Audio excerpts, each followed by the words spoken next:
متابعيني يسعد اوقاتكم بكل خير. اليوم راح اسوي لكم الكيكه البارده اللي وعدتكم بيها. طبعا الكيكه ما راح تتطلب هواي من عندكم. بسكت عندنا هنا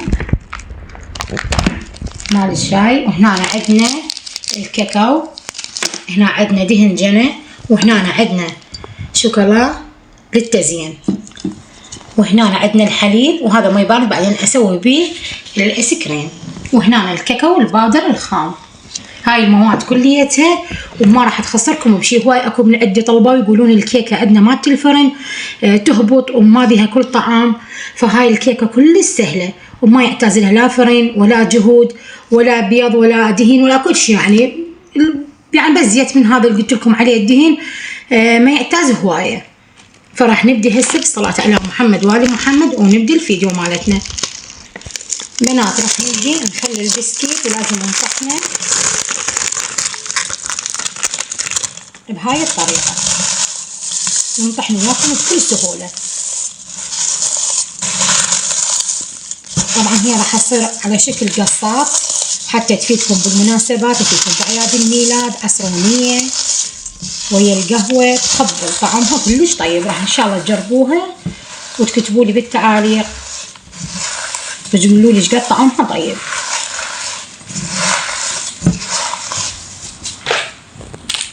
انا عندي 6 باكيتات راح اضيفهم كليتهم، انتوا حسب الكمية تقدرون تسووها، تقدرون تضاعفون الكمية او تقدرون تقللوها.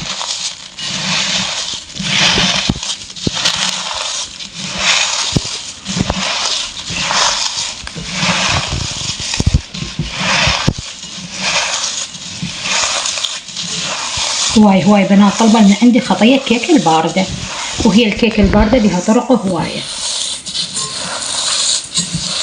بيها نطحن البسكيت وبيها لا نخليه بعدليته ونسوي، وان شاء الله بالجايات انا اعلمكم الطرق كليتها. وهاي بنات وصلناها الطحن لهيج مرحلة، وبكيفكم انتم لو تقدرون تطحنوه بالمحضرة الطعام عادي، بس انا سويته وياكم خطوة بخطوة. وهاي الطريقة كملنا. راح نضيف له كاكاو باودر، اكو كاكاو خام مر واكو بيه محلى، انتو حسب رغبتكم.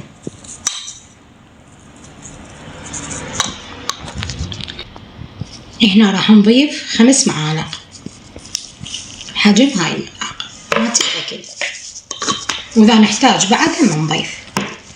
هنا راح نبدي نضيف الزيت، شوف ايش قد ياخذ من عندنا، كوب كامل، نص كوب، 3/4 الكوب، احنا حسب العجن اللي راح نسويه.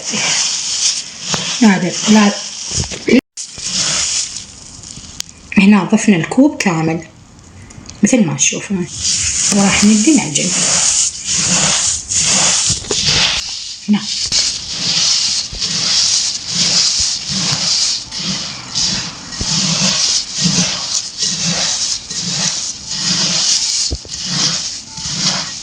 نخلط المواد كليتها نرجع نسوي الكاكاو ويا الزيت او دهن جنة. انا استخدم الحلويات دهن جنة، ينطي طعم طيب للحلويات والمعجنات. شوف كيفكم تقدرون تضيفون زيت ما عليه اشكال، زبيب هم ما عليه اشكال، بس انا عندي متوفر دهن جنة.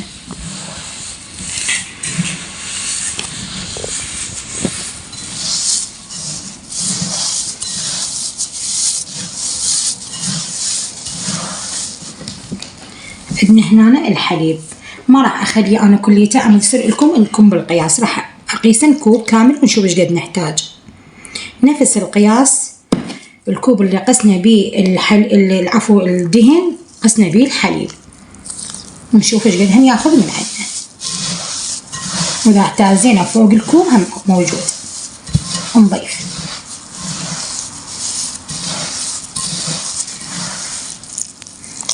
هسه ضفنا كوب كامل ونشوف ايش قد ياخذ من عندنا بعد.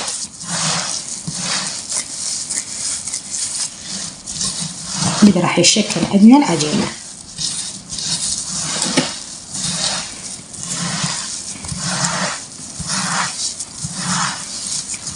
راح اشكلها العجينة كاملة وارجع لكم.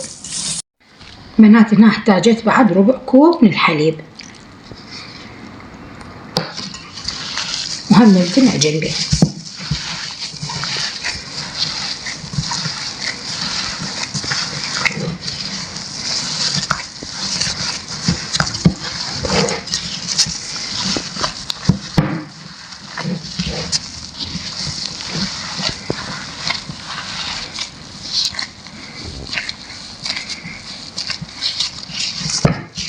تصير عجينة متماسكة ويختفي عندنا هاي الحبيبات مال البسكت كليتها.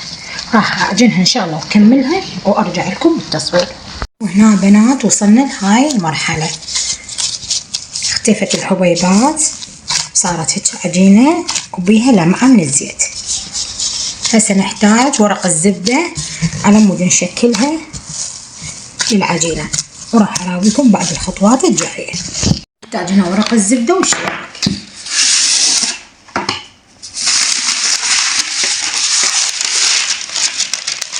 بس حسب الحجم اللي نريده.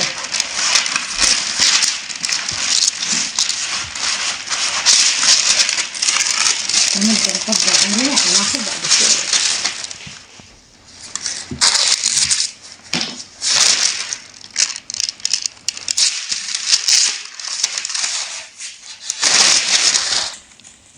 راح نبدأ نخلي العجينة بهذا الشكل.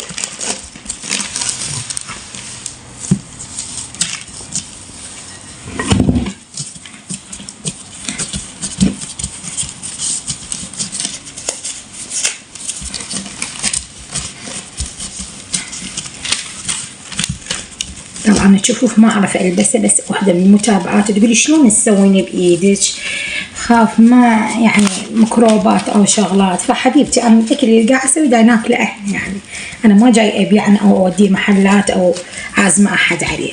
بسم الله كان لابسه تشوفوه، الله شاهد ما اعرف البسه واشتغل، بس خاف يعني تقولون ليش تعجنين بايدك، ايدك خاف مو نظيفه. ماكو انسان ترى ايده مو نظيفه، انا حتى ضافير ما اطول. راح نبدي بنات وراح نبدي نفردها بالشيرك.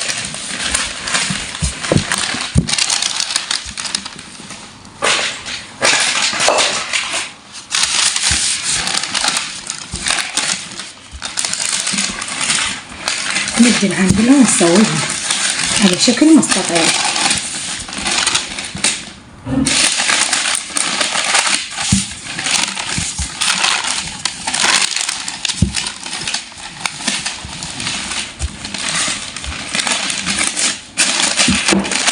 بنات حبيباتي مديناها بهذا الشكل.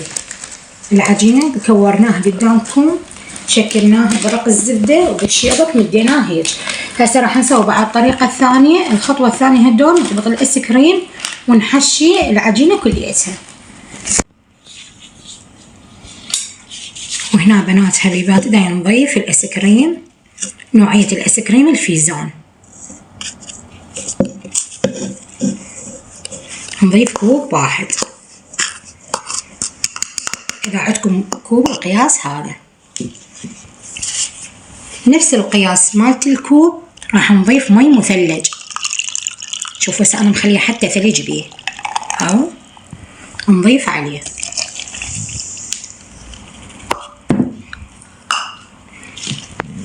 وهنا راح نبدأ نخلط.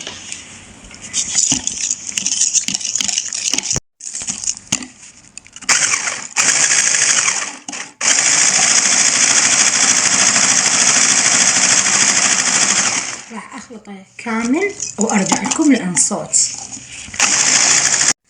وهنا وصلنا بخلط الكريم عشان بنات تتماسك، وخل أراويكم إياه بعد حتى ما يطيح. هوله شوفوا شلون يتماسك، وكوب مي بارد وكوب آيس كريم مال الفيزون. نريده بعد يتماسك. وهاي الطريقة حتى لو تبدون تغلفون بيها الكيك. شيرة هي شيرة نسويها للمعجنات، نضيف من عندها قطرة قطرة ونرد نبدأ نخلط. العفو.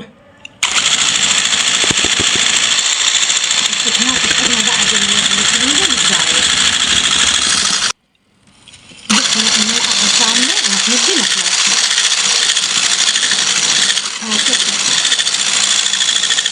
طعم طيب وحلاهم زايدة وتمسك الكريمة أبد ما تذوب، حتى تقدرين تغلفين بيها الكيكة.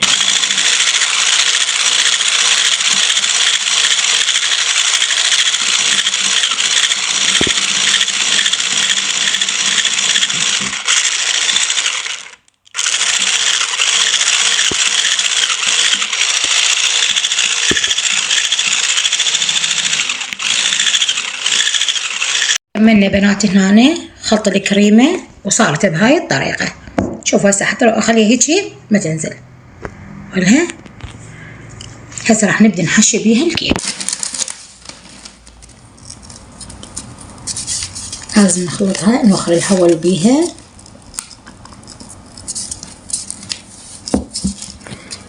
ما خليتها انا بالفريز لان انا الكيكة كليتها راح ادخلها بالفريز تماسك. يلا هدول اقصها.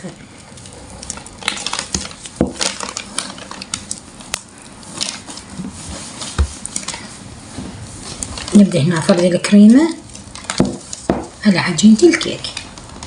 وهاي الكيك الباردة صدق إذا سويتها ما راح تفشلش بأي مناسبة. مال عصرونية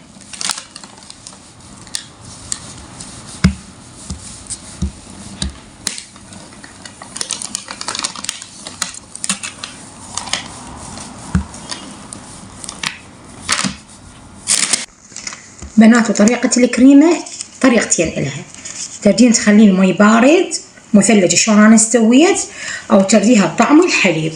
الحليب هم أدي السائل خليه بالثلاجة يعني بالفريز. ما عندي السائل أديش باودر خلطيهم بمي مثلج يعني شلون أراويتكم إياه. فالكريم تنخلط بطريقتين، تردوها بالمي تردوها بالحليب. أنا خلطتها بالمي لأن الكريمة مال التلفزيون متينة يعني ما يعتاز لها حليب وطعمها كلش طيب. وهاي بنات للتزيين تردون تزينوها بمكسرات ما بيها اشكال، تردون تزينوها بهاي الطريقة ما بيها اشكال. الحالتين تصير.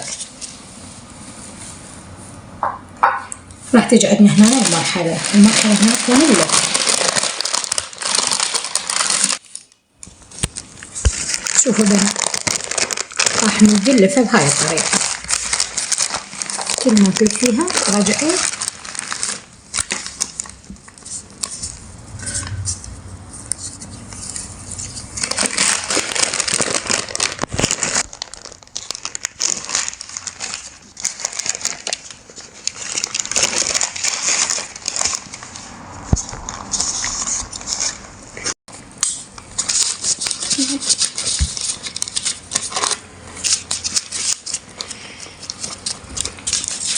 وراح نلفها بهاي الطريقة وندخلها الفريز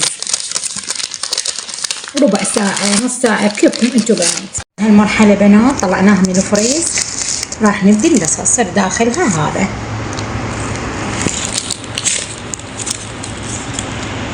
تصير قصات بهيج طريقة.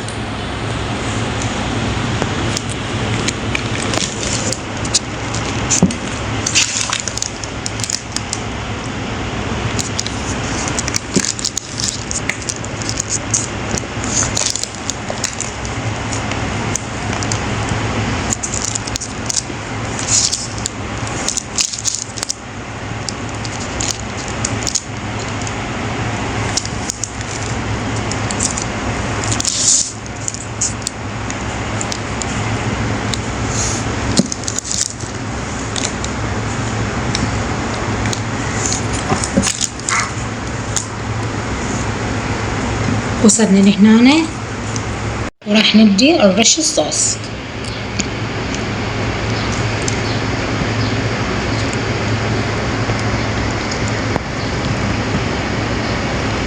تردون ترشوا قبل لا تقطعون الكيكة، تردون ترشون ما تقطعوا.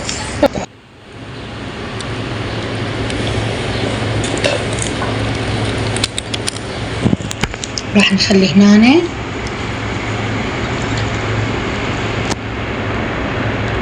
للتزيين وهم حسب رغبتكم.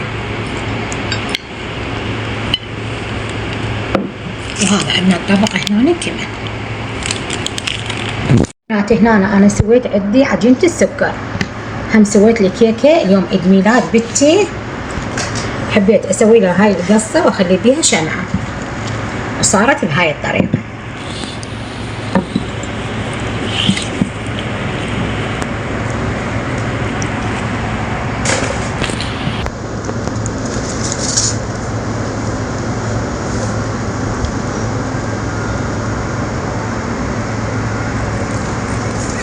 وهنا بنات سويت هاي القصة بعجينة السكر لعيد ميلاد بنتي، ونقول كل عام وانتم بخير. ولهنا وصلنا نهاية الفيديو مالتنا وهاي الكيكة الباردة، ونقول سهمنا وسهمكم بألف عافية، ويا رب يكون يعجبكم.